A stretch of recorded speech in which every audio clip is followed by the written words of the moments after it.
구원은 오직 예수 그리스도를 믿는 믿음으로 말미암습니다.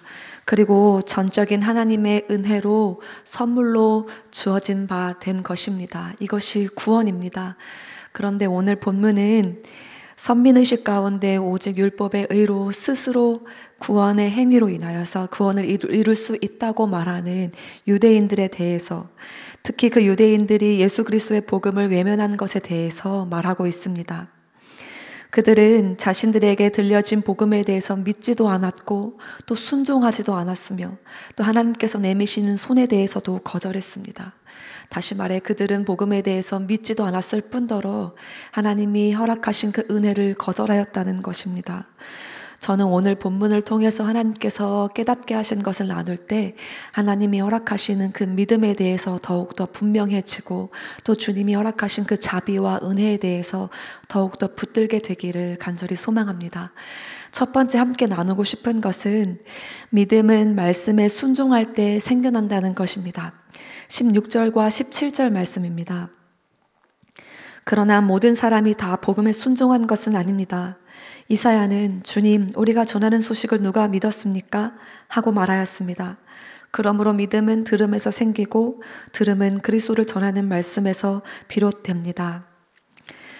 오늘 본문에서 바울이 말하고자 하는 것은 복음의 전파, 그것이 참 중요하다라는 것도 있지만 한편으로는 유대인의 태도에 대해서 지적하고 있습니다. 바울은 이사야의 예언을 통해서 유대인의 다수가 복음에 대해서 이미 들었지만 그것에 대해서 불순종하고 있다고 증거하고 있습니다. 그들은 예수님께서 구약의 예언대로 실제로 이 땅에 오셨고 또 이 땅에 오셔서 복음을 증거하셨고 그리고 그들을 향해서 하나님의 마음으로 위로하셨지만 그러나 그들은 십자가에 못 박아 예수님을 죽이기까지 했습니다. 믿음은 들음에서 생기고 또 들음은 말씀에서 생겨난다고 했는데 그렇다면 예수님을 가장 잘 믿을 사람, 그런 사람이 있다면 유대인이어야 하지 않을까요? 그런데 왜 그 유대인들은 예수 그리스도의 복음을 외면하고 또 하나님의 허락하신 그 은혜를 무시하였을까요? 그들은 하나님의 말씀을 가지고는 있었지만 그래서 그것을 자랑하였지만 그 말씀에 대해서는 순종하지 않았기 때문입니다. 그래서 하나님께서는 유대인들의 마음 안에 분노와 또 질투를 일으키셔서 이방인들이 먼저 믿도록 하신 것입니다. 만일 우리가 오랜 시간 신앙생활을 하면서 그래서 성경을 수없이 읽고 또 무수히 많은 설교 말씀을 들었어도 우리 마음 가운데 변화, 또 우리 믿음 가운데 변화가 없다면 그것은 우리 안에 순종하는 태도가 없는지 돌이켜 보아야 할 것입니다.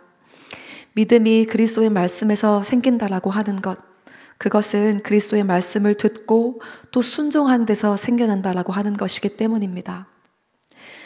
심장 이식 수술을 앞두고 병원에 입원한 티마스 하영록 목사님의 이야기를 잘 아실 것입니다. 그 목사님은 병원에 입원했었을 때 성경을 읽기 시작하셨다고 했습니다. 그런데 성경을 읽으면 읽을수록 하나님이 말씀하시는 것, 그것은 한 가지였다고 합니다.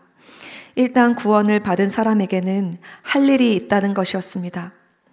구원은 선물로 주시지만 받은 그 사람은 수평적으로 그 은혜를 나누어 줘야 한다는 것을 깊이 깨닫게 되셨다고 합니다.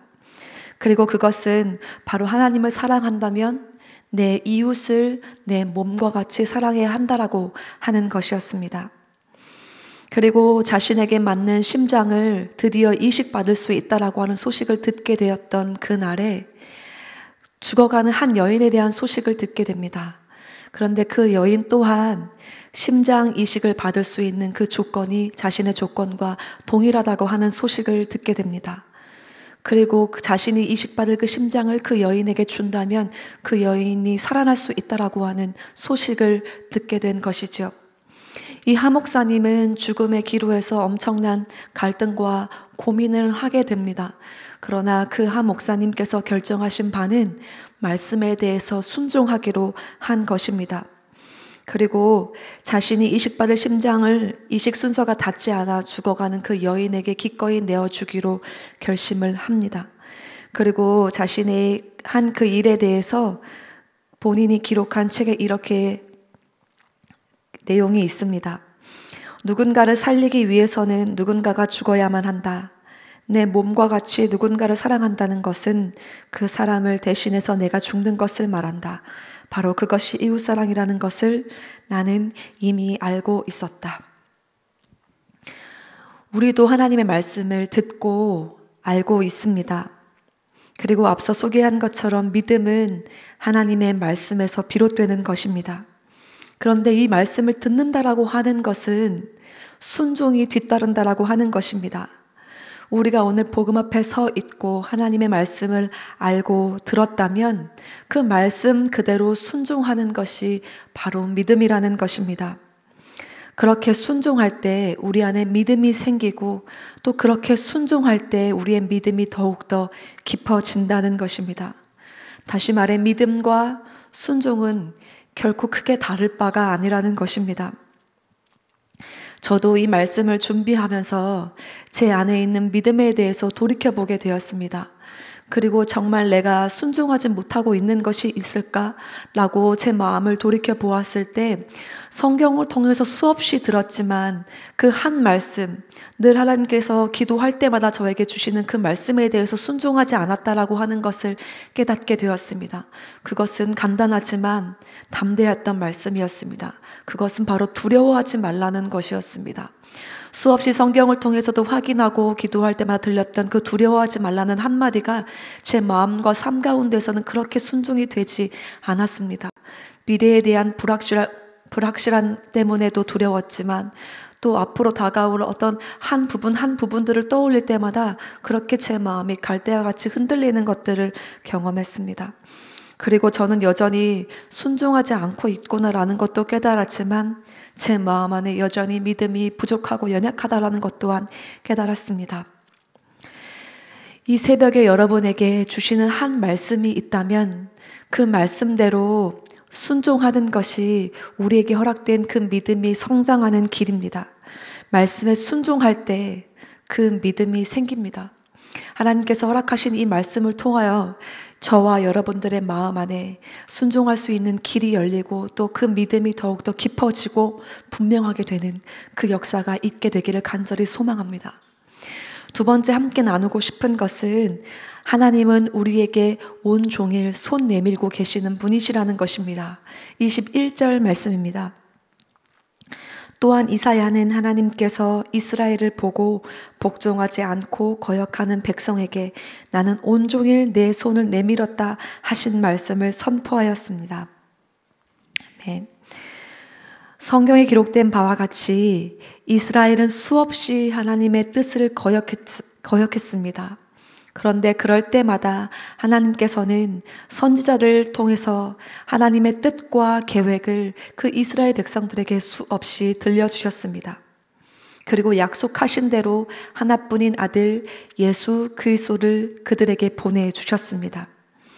그런데 예수 그리스도를 통해서 보내주셨던 그 복음을 듣게 하셨음에도 불구하고 이스라엘 백성들은 결국 예수 그리스도를 못 박습니다.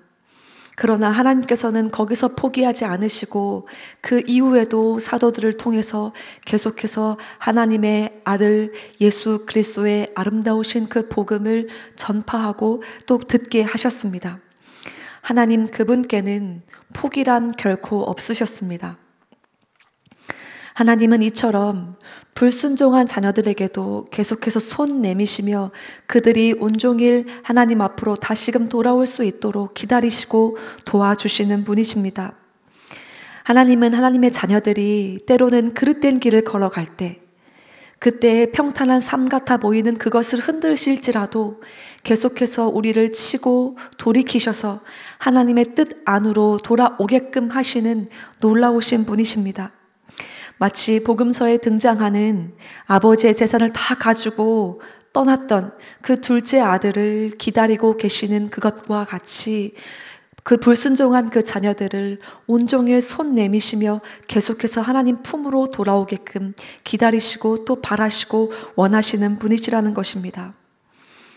우리가 하나님의 곁에서 멀어지면 멀어질수록 우리의 영혼, 그 영혼이 상할 뿐더러 주님의 마음도 괴롭습니다. 그러나 주님께서는 언제나 우리에게 먼저 손 내미시고 그 손 내미신 것 가운데 중심에는 항상 하나님의 사랑과 은혜가 있습니다. 그리고 그 사랑과 은혜가 우리를 끝까지 구원하시고자 하시는 하나님의 마음입니다. 어느 한 성도가 반복되는 죄로 인해서 마음의 괴롭음을 느끼고 또 스스로 크게 실망하며 하루하루를 자책하며 보내고 있었습니다. 마치 자신의 마음은 정리되지 않은 방처럼 더럽기만 하고 그래서 숨고 싶은 마음들이 나날이 커져가는 것을 경험했습니다. 그렇게 하나님께 기도하지도 못하고 마음의 기쁨도 없이 하루하루를 보내고 있었던 어느 날 하나님 앞에 기도를 하는데 그때 불현듯 요한계시록 3장 20절 말씀이 떠올랐습니다. 그 말씀이 떠올랐던 그 시기에도 이 성도님은 하나님께 불순종하고 또 죄에 빠져 허우덕대고 있었던 차였습니다. 그러나 하나님께서 떠올렸던 그 말씀은 바로 이것이었습니다. 볼지어다 내가 문 밖에 서서 두드리노니 누구든지 내 음성을 듣고 문을 열면 내가 그에게로 들어가 그와 더불어 먹고 그는 나와 더불어 먹으리라. 그 말씀이 그 성도의 머리에 떠오르게 됐던 순간에 그 성도의 입에서는 회개의 고백이 터져 나왔습니다. 그리고 그 성도의 머릿속에 환상과 같이 정말 자신의 문 밖에서 서서 기다리시는 예수 그리스도의 모습이 보였습니다. 그리고 카메라가 줌이 되어서 갑자기 한 장면에 그대로 초점을 맞춘 것과 같아 보였는데 그 장면은 그 문 밖에 서서 기다리시는 예수 그리스도의 손이었습니다. 그 손은 웬일인지 다 짓물러져 있었습니다. 그리고 그 손은 다 뭉개지고 짓물러졌을 뿐만이 아니라 피가 흐르고 있었습니다.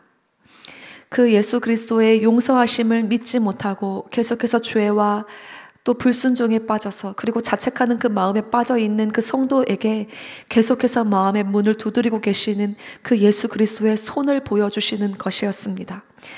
그 예수님께서는 자신의 손이 다 깨질 때까지 자신의 마음의 문 밖에서 끊임없이 두드리고 계셨다라고 하는 사실을 깨닫게 될 순간 그 성도의 마음은 깨어질 듯이 아팠고 주 예수 그리스도께 돌아가는 은혜를 입게 되었습니다.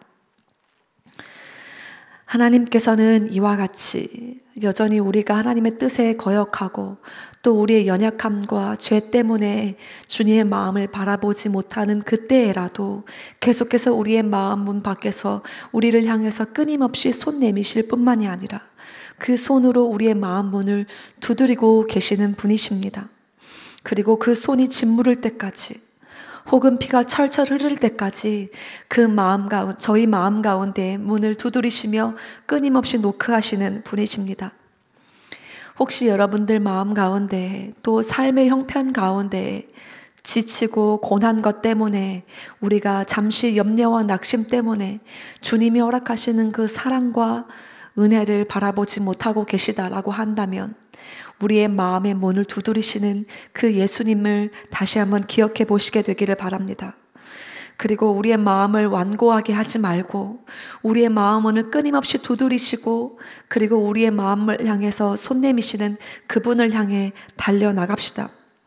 하나님은 여전히 우리 마음 가운데 노크하시며 이렇게 말씀하실 것입니다. 얘야, 나와 함께 하자. 그리고 나는 늘 내 옆에 있다. 이 말씀을 우리에게 들려주고 계실 것입니다. 그래서 우리가 이 새벽에 반드시 해야 할 일이 한 가지가 있다면 그것은 우리에게 손 내미시는 그 예수 그리스도의 손을 붙들고 주 앞에 달려나가는 것일 것입니다. 하나님이 사랑하시는 여러분, 우리에게 말씀을 듣게 하시고 그 말씀으로 인하여 순종하게 하시는 분은 오직 하나님 한 분뿐이십니다. 그리고 그 하나님께서 우리에게 이미 말씀을 듣게 하셨을 뿐만이 아니라 알게 하셨고 우리 마음 가운데 그 말씀을 지니게 하셨습니다. 그렇다면 우리가 성도된 바로 우리가 해야 할 일은 그렇게 듣게 된 그 말씀, 알게 된 말씀에 대해서 기꺼이 주 앞에 순종하는 것입니다. 이 믿음은 주님의 말씀에 순종했을 때 분명하여지고 그 주님의 말씀에 순종하였을 때 더욱더 깊어질 수 있습니다. 그렇다면 여러분은 오늘 하나님이 우리에게 허락하신 이 주어진 말씀, 이 말씀을 통하여 무엇을 순종하시겠습니까? 혹시라도 여러분 마음 안에 돌이켜야 할 순종하지 못한 죄가 떠오르신다면 바로 그것을 순종해야 할 것입니다. 그것이 만일 가족들에게 따뜻하게 말 한마디라도 하지 못했던 것이라면, 내가 재물에 더 욕심내고 내가 내 먹고 내 사는 것, 그것에 더욱더 마음을 두었다면, 그리고 내가 어떤 것에 혈기를 부렸다면, 욕심을 부렸다면, 그것이 하나하나 무엇인가 떠오르게 되었다면, 그것이 바로 하나님께서 마음을 돌이키게 하시고 순종하게 하시는 그것입니다. 그래서 저는 오늘 이 말씀 앞에 하나님께서 떠오르게 하신 그 하나를 가지고라도 순종하게 되는 역사가 있었으면 좋겠습니다. 그래서 그 역사를 통하여 하나님께서 우리의 마음의 믿음을 더욱더 성장케 하게 되시기를 간절히 바라고 또 바랍니다.